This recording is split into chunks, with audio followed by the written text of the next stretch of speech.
You know, in general, the way I think about mentoring relationships with students is I want to help them have productive and successful experiences while they're in school and throughout their academic career. And there are really three modalities that I think about as I try to sort of determine what's the best way to be a mentor in any given moment based on the circumstance and the context. I think about psychosocial, I think about instrumental, and I think about sponsorship. Today, with Lydia, in regard to this conference, her first conference that she's applying to, she's working on this abstract, we began by talking about psychosocial. And I was really focused on her confidence, because she should have a lot of confidence. She's a great student, and she'll knock this proposal out of the park. And we also focused on her stress and how to manage her workload so she could sort of not be in her own way. And then we moved on to instrumental as an approach. And it was really about clarity in regard to her process and timeline. And I consider it my responsibility to make time to be checking in with her, my advisee, about where she's at in her process, both for her dissertation, but also for this proposal in general. And then finally, we went on to sponsorship, which really gets to how she can get the most out of any opportunity, and in this case, a conference opportunity. How she's going to want to engage with field experts, with colleagues, with peers, how I can perhaps help as an ambassador for her and her work at the conference itself, since I'm going to be there. And sort of taking those three approaches as a whole, which might move in any order, in any given circumstance, just describing how I moved through them today. Those sort of help me figure out how to be the best and most effective mentor that I can be in any given situation.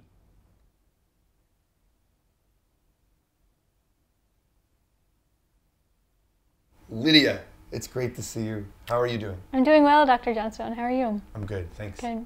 So you got my email. I'm applying to the national conference this year. First one? First time. Really exciting. Congratulations. Thank you. What I really want to be doing in this paper is making an argument that's groundbreaking and innovative. And right now, I know it's not very good. I know I'm not doing that. So I was wondering if I could just get some feedback from you about what to work on moving forward before I submit it. Well, I'm not sure why you say it's not very good. I read it last night. I think it's quite strong for the beginning. I think you're doing consistently strong work, as you always do. So why do you start by saying it's not very good?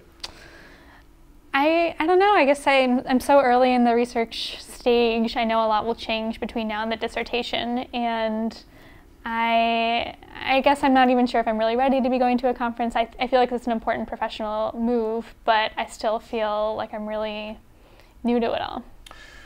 Well, when you wrote me a few weeks ago and asked if I thought you should consider this, sort of in preparation for having this conversation and receiving your first version of the abstract, if you remember, I wrote back to you, I think this is a great idea, and I think as long as you feel like this fits into your sense of your workload in the coming year, I think it's fantastic, and I think you would do wonderfully. And I mean that when I say it, Lydia. Your work is strong. I would tell you if I didn't think this made sense for you in terms of workload or timing, but I think this is a great opportunity, and you are fully prepared to take advantage of it. You have work to do, but that's exactly where you should be at this moment. Thank you. Thanks.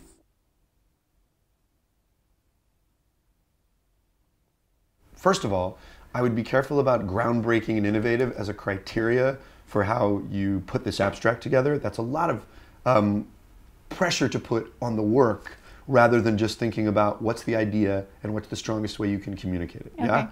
And then I would say, it feels like right now you're trying to cram the entire dissertation into a paper, which is actually not possible, and also probably not the way to be as clear and articulate as you need to be to have the readers who are accepting or not the proposals to really understand what you want to communicate and can communicate in one presentation. So I want to suggest that you think really carefully, and I think you're already on track to this, to what is a part of your dissertation, a specific idea, a building block, that you could use this abstract and then the paper to tease out and make specific.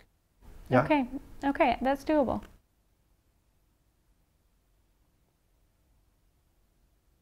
Do you know what these conferences are like, or are they a big mystery to you? What's your sort of thought about them as you think to what that would be? I've heard that there's a lot of social time built in and networking. Yes. Which is great, but I haven't done a lot of it, so I'm not really sure how to do it. Okay. Yeah. So indeed, there are paper presentations, there are meals with keynotes, and there are these mixers.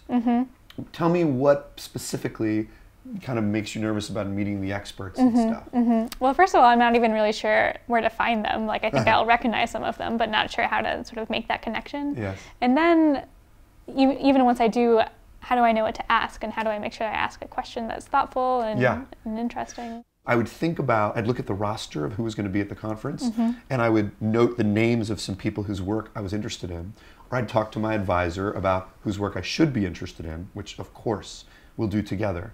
And then I would prepare a few questions for specifically the people I wanted to meet. I'd love to help you think about like what those questions might be. And of course, I'm going to be at this conference as well.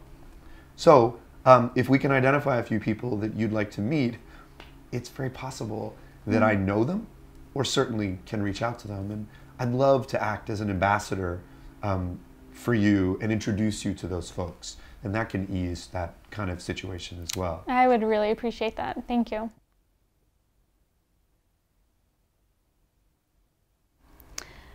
I really appreciate that Dr. Johnstone took a really comprehensive approach to our meeting. I expected going in to get feedback about my proposal and the content of my paper, and was surprised to see that he was able to put my research in a broader perspective and help me think about how it plays into my experience in graduate school and not just in terms of this particular conference.